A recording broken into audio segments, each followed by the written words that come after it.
বন্ধুরা, তোমরা কেমন আছো? আজ আমরা শুনব এমন এক দারুণ নীতিগল্প যা আমাদের শেখাবে বুদ্ধি থাকলে কঠিন কাজও সহজে করা যায়। তৈরি তো? তবে শুরু করা যাক। কাক আর কলসির সেই বিখ্যাত গল্পটি। অনেক দিন আগের কথা। তখন ছিল গ্রীষ্মকাল, চারদিকে শুধু রোদ খাঁ করছে। গরমে নদী-নালা সব শুকিয়ে গিয়েছিল। এমন সময় একটি তৃষ্ণার্ত কাক জলের খোঁজে আকাশে উড়ে বেড়াচ্ছিল। গরমে আর পিপাসায় তার বুক ফেটে যাচ্ছিল। সে জলের খোঁজে চারিদিকে তাকাচ্ছিল।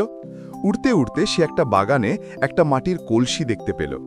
কাকটি আনন্দে তাড়াতাড়ি উড়ে গিয়ে কলসির কানায় বসল। কিন্তু হায়, কলসির ভেতর জল ছিল ঠিকই, কিন্তু সেটা ছিল একদম নিচে। কলসির মুখ সরু হওয়ায় সে ঠোঁট ডুবিয়ে জল পর্যন্ত পৌঁছাতে পারল না। কাকটি তখন হতাশ হয়ে ভাবতে লাগল, ইস, এত কাছে জল, তবুও খেতে পারছি না, এখন কি হবে? প্রথমে সে কলসিটা উল্টে ফেলার অনেক চেষ্টা করল, যাতে জল গড়িয়ে পড়ে, কিন্তু কলসিটা ছিল অনেক ভারী, তাই সে পারল না। তখন কাকটি হতাশ না হয়ে আবার ভাবতে শুরু করল, না, এভাবে হাল ছাড়লে চলবে না, আমাকে একটা উপায় বের করতেই হবে। তখনই তার চোখ পড়ল কলসির পাশে পড়ে থাকা ছোট ছোট নুড়ি পাথরের ওপর। আর দেরি না করে সে তার ধারালো ঠোঁট দিয়ে একটি নুড়ি তুলে নিল এবং কলসির ভেতরে ফেলে দিল। টুপ! সে দেখল জল সামান্য একটু ওপরে উঠল। এবার কাকের মাথায় দারুণ বুদ্ধি এলো। সে একটার পর একটা নুড়ি পাথর কুড়িয়ে এনে কলসির ভেতর ফেলতে লাগলো। যত নুড়ি কলসির নিচে জমা হতে থাকলো, জলও তত ওপরে উঠতে থাকলো। অবশেষে জল কলসির একেবারে মুখের কাছে চলে এলো।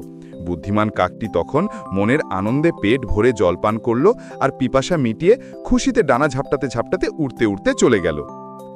গল্পের নীতি কথা, যে কোনো সমস্যায় ধৈর্য ধরে যদি আমরা বুদ্ধি খাটাই, তবে কঠিন কাজও সহজে সমাধান করা যায়।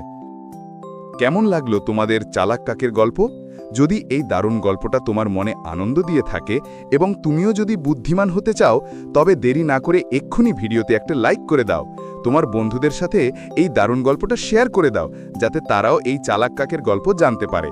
আর এরকম আরও মজার নীতিগল্প, কার্টুন আর শিক্ষামূলক ভিডিও দেখতে চাইলে আমাদের চ্যানেলটা সাবস্ক্রাইব করে পাশে থাকা ঘন্টাটা অবশ্যই বাজিয়ে দিও।